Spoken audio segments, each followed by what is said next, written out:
Welcome two equation master. तो आज के इस लेक्चर में हम देखेंगे स्पीड इक्वेशन। स्पीड इक्वेशन क्या होती है? बेसिकली स्पीड इक्वेशन को हम जाहिर करते हैं v बराबर है d बटे t।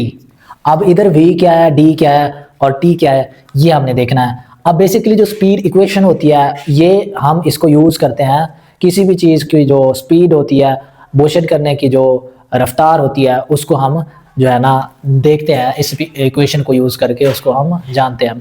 तो सबसे पहले ये जो इक्वेशन है ये डेवलप की थी गलीलियो गलीली। एक साइंटिस्ट थे गलीलियो गलीली। तो सबसे पहले इन्होंने इस इक्वेशन को क्या किया है, अप्लाई किया था डिफरेंट जो एक्सपेरिमेंट्स थे उन पर। तो इधर जो v है ये शो कर रहा है स्पीड को, और इसी तरह से जो हमारे पास d है ये शो कर रहा है डिस्टेंस, और लास्ट में जो t है ये शो कर रहा है टाइम को। अब ये हमारे पास मसावात है, लेकिन हम इसको किस तरह से इस्तेमाल कर सकते हैं, यूज़ कैसे कर सकते हैं, तो इसको हम एक एग्जांपल से समझेंगे। तो यहाँ पर मिसाल के तौर पर हम एग्जांपल लेते हैं कि एक बंदा है, ये पॉइंट ए है, एक बंदा है जो पॉइंट ए से पॉइंट बी तक जाता है,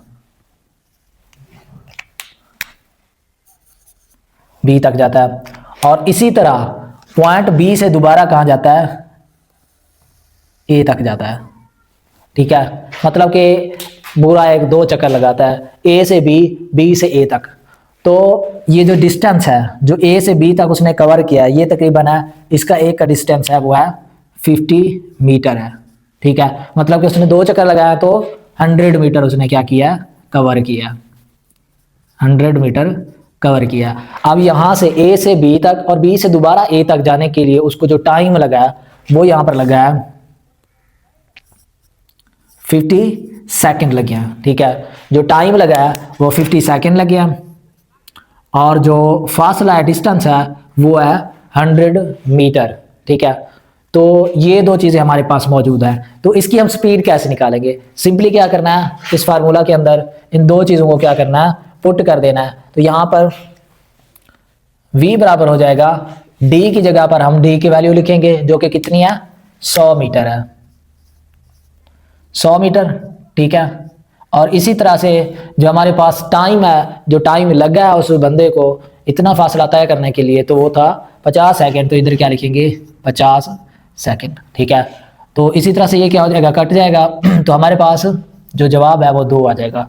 तो यहाँ पर जो v बराबर हो जाएगा, v बराबर होगा 2 मीटर पर सेकंड। ठीक है, 2 मीटर पर सेकंड हो जाएगा। ठीक है, तो ये यूनिट भी लाजमी लिखना होता है किसी भी क्वांटिटी को लिखते वक्त। ठीक है, तो यहाँ पर जो स्पीड है इसकी वो 2 मीटर पर सेकंड, 2 मीटर पर सेकंड होगी। तो अब देखें, सिंपल है। अब स्पीड इक्वेशन ये हमें वेलोसिटी के बारे में बताती है। ठीक है, किसी भी चीज़ की स्पीड जो कि एक स्केलर मकदार है जिसके लिए सिर्फ क्वांटिटी की ज़रूरत होती है, मकदार की ज़रूरत होती है। यहाँ पर हमने 2 मीटर पर सेकंड लिख दिया, इसके लिए डायरेक्शन की ज़रूरत नहीं होती। लेकिन जो वेलोसिटी है वो एक स्केलर मकदार है, उसके लिए जो हमारे पास मैग्नीट्यूड है उसके साथ साथ उसकी डायरेक्शन का पता होना भी लाजमी होता है। अब इसी मिसाल से हम समझते हैं, मिसाल के तौर पर। हाँ, एक और चीज़ जो इस फार्मूले के अंदर थोड़ी सी डिफरेंट है वो क्या चीज़ है, अगर हम वेलोसिटी को कंसीडर कर रहे होंगे इस फार्मूला के अंदर, तो जो v होगा वो बराबर होगा वेलोसिटी के, उसको हम क्या कहेंगे, वेलोसिटी कहेंगे, अगर हम वेलोसिटी को कंसीडर कर रहे हैं। ठीक है, और यहाँ पर d किस चीज़ को शो कर रहा होगा, वो डिस्प्लेसमेंट को शो कर रहा होगा। ठीक है, वो किसको शो कर रहा होगा, डिस्प्लेसमेंट। ठीक है, तो ये किस चीज़ को शो कर रहा है, डिस्प्लेसमेंट को। अब डिस्प्लेसमेंट क्या होता है, ये दो पॉइंट्स के दरमियान कम से कम फासला होता है, दो पॉइंट्स के दरमियान जो कम से कम फासला होता है उसको हम क्या कहते हैं, डिस्प्लेसमेंट कहते हैं। ठीक है, तो यहाँ पर क्या है, थोड़ा सा डिफरेंस आ जाता है। और कहीं पर बुक्स में ये भी डिफरेंस आता है कि वो v बराबर है s बटे t लिख देते हैं, छोटा s। ठीक है, ध्यान में रखना है कि जो छोटा s है वो डिस्प्लेसमेंट को शो करता है।